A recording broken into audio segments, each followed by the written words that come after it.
এসএফআর এর আইডি নেওয়ার পর কেওয়াইসি অ্যাপ্রুভ হওয়ার পর কি করে আপনি ওয়ালেটে অ্যাড মানি করবেন পুরো প্রসেস দেখতে থাকুন। সর্বপ্রথম এসএফআর মোবাইল অ্যাপটিকে ওপেন করে নিন, তারপরে অ্যাড মানির অপশান আছে ওখানে ক্লিক করুন, তারপরে পে ইউ মানিতে ক্লিক করুন, ইউপিআই এ ক্লিক করুন, যত টাকা অ্যাড করতে চাইছেন এখানে এন্টার করুন, পে অ্যামাউন্টে ক্লিক করুন।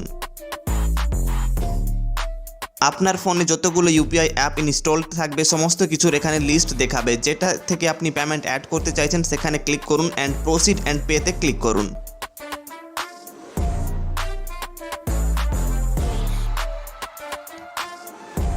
তারপরে আপনাকে ইউপিআই অ্যাপে নিয়ে চলে যাবে এবং সেইখানে আপনি শুধু কন্টিনিউয়ে ক্লিক করবেন এবং আপনার ইউপিআই পিন এখানে দিয়ে দেবেন।